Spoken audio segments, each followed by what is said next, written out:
It is my pleasure and sincere honor to introduce Deb Stark, Interim Deputy Minister and Chief Veterinarian for Ontario with the Ontario Ministry of Agriculture, Food and Rural Affairs. Deb graduated from the University of Guelph, Ontario Veterinary College as a DVM and graduated from Wilfrid Laurier University with an MBA.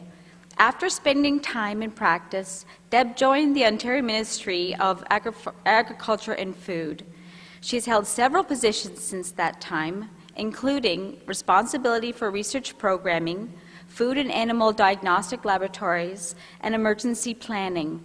Deb has served as chair of OPSU Pension Trust, executive member of Guelph Wellington United Way campaign, president of the American Association of Bovine Practitioners, board member of the Veterinary Infectious Diseases Organization, also known as VIDO, and Ontario representative on the Council of the Canadian Veterinary Medical Association, CVMA. Currently, she is Chief Veterinary Officer for Ontario and Interim Deputy Minister for the Ontario Ministry of Agriculture, Food and Rural Affairs. Welcome, Dr. Deb Stark.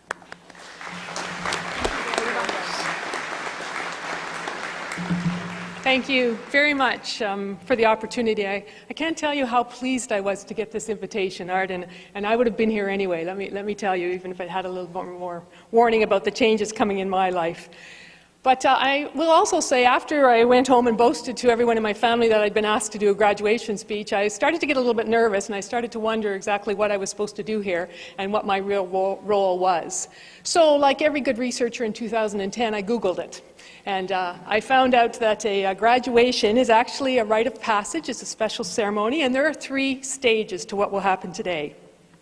There's supposed to be a separation from society, some kind of a transformation, and then we return you back in your new form.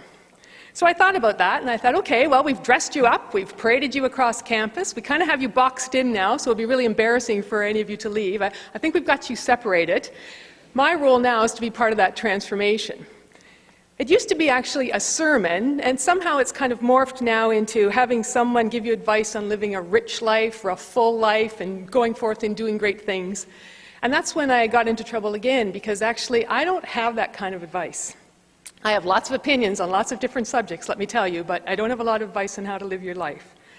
But I do take advice. And several years ago, someone told me, if you want to be a good public speaker, think a little bit less about what you want to say and a little bit more about what the audience wants to hear. And I can tell you that that actually serves you very well in personal relationships as well as public speaking, if you can remember to do it. The problem is, when I think back to my own graduation, when I think what I really wanted to hear when I was sitting where you folks are today, the real answer was, not much. It was a beautiful day like today. I had my friends and family all around, lots of little celebrations, formal and informal, planned for afterwards, and quite frankly, I was just a little tired of sitting with all my classmates and listening to one more lecture. But then I thought about it a little bit longer, and I thought there were probably a couple things I was wondering, and I would have liked to have been reassured. So I will be brief, but I wanted to talk a little bit about those today. First question, have you made the right investment? You spend a lot of time and energy and hard cash on your program. Some of you probably don't have any doubt at all. Ridgetown was always in your plans, you've made it, you know where you're going, it's just one more step in the journey. Others of you might not be so sure. I know some of you are retraining, some partially from choice, others because life hasn't unfolded as you hoped it would. Some of you probably got here into the program of your dreams and found out it wasn't exactly what you expected, and you really wonder if you really should have stuck it out. I see it this way. If you think differently because of your time at Ridgetown, if you believe that you've changed and you have grown, then it was a good investment, even if you never work in the actual field for which you've trained. Education, especially one that teaches you to think, to challenge, to make your own decisions, is never wasted.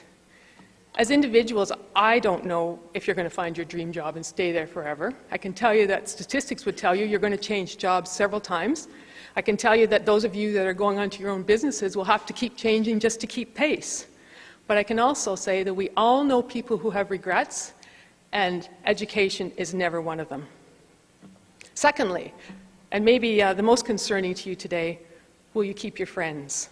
If I was anxious about anything when I was sitting where you were sitting many, many years ago, it was probably that. Going through veterinary college was a lot of like Ridgetown, small campus, did a lot of things as a class. Some of them you want to talk about, some of them you don't want to talk about, a lot of coming-of-age experiences. You've also been far enough through life to know that friends come and go. My answer to that question is yes, but not necessarily the ones that you think. Some of you are best friends now, and you're going to be best friends forever. You're going to stand up at each other's weddings. You're going to raise your kids together. 50 years from now, somebody's going to speak at somebody else's funeral, and that's going to be a glorious day.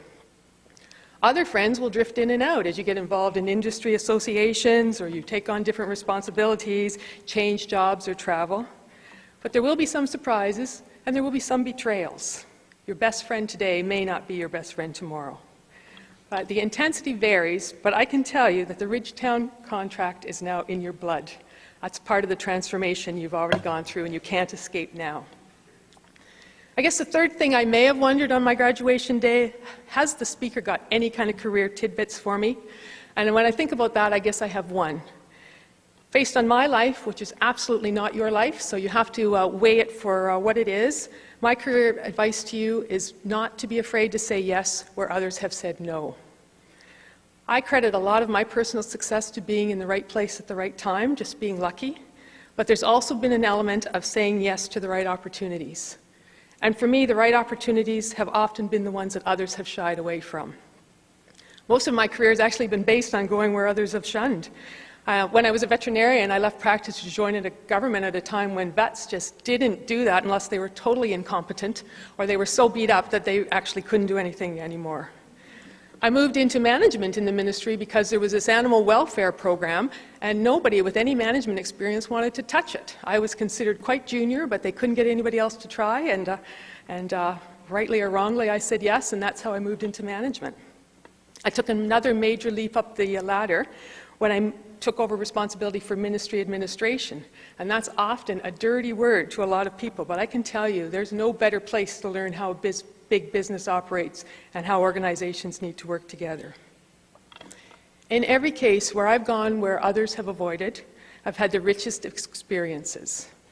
I found amazing people, I've learned to appreciate something that I hadn't in the past, and I managed to feel that I'd had an impact. And when it comes to a successful career, I don't think you can ask for much more than that.